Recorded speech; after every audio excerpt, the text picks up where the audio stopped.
The country, of course, has made considerable progress in the last few months, with now 118 million shots administered and about 40 million Americans fully vaccinated as of tonight. But keep in mind that it's only 12% of the country's total population, and that is a long way from the goal of what's known as herd immunity, when the vast majority of us would be immune from the virus and life could fully return to normal. Medical researchers agree that would take roughly 75 to 80% of the country getting vaccinated. Again, we're only, as of tonight, at 12%.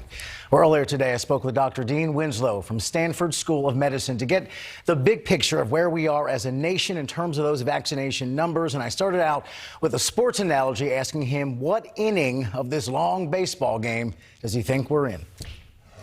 Yeah, so it's actually a very complicated, series of issues that you're raising. And I kind of like the way, you started out before we're talking on camera about asking, well, what inning are we in? And my quick answer would be, I think we're still in about only the fourth inning or so of this 9-inning game. The numbers are, been estimated that we'll still need a good 75, maybe 80% of our population immunized. So we're really nowhere near that number yet. And so in view of that, it just remains just so critically important that we do the physical distancing, particularly face mask wearing. When we talk about herd immunity, is that the percentage of the total U.S. population or the percentage of the population eligible for the vaccine? It actually, again, since the virus really doesn't discriminate and it'll infect old people and young people and everywhere in between, it really, that 75 to 80% estimate it basically means the entire U.S. population. So we may never get quite to that point. And my, unfortunately, a little bit pessimistic prediction is that we may be living with SARS-CoV-2, COVID-19 for the next couple of years. And there seem to be three big factors that will have a huge impact on the progress that we make or don't make as things progress. One, the variants and how widespread they become and how effective the vaccines are against multiple variants that are now all here in the U.S. Two, the issue of vaccine hesitancy. Some people just don't want to get it because they're afraid. They don't believe in COVID. They're scared of the side effects, what have you. And then third, we have several states now that are loosening restrictions. It seems to be all three of those things are major speed bumps as we continue down this road. No, absolutely. You really, nailed it in terms of those being issues that we're concerned about. I think some of the good news is, though, is that at least the three COVID-19 vaccines that are available in the U.S.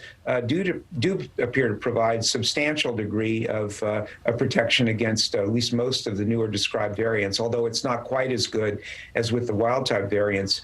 The little bit of good news, though, is that these platforms, which are, messenger RNA or DNA-based vaccines, can be adapted very quickly. And all three of the companies are actually in the process of developing and rolling out booster doses that potentially could be administered later this year to individuals who've already previously been vaccinated or not, and again, these new booster doses would even better target these newly described variants. And obviously today we're marking President Biden making good on his promise, 100 million vaccines administered during his time in office so far. Two other big promises that he has made.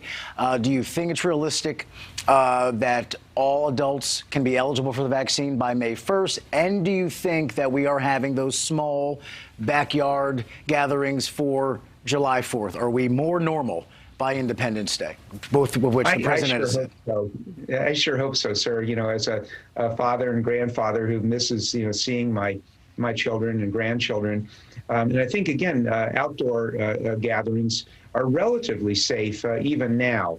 But I think the indoor environment is still pretty risky unless everyone, in that group has actually been immunized against the virus.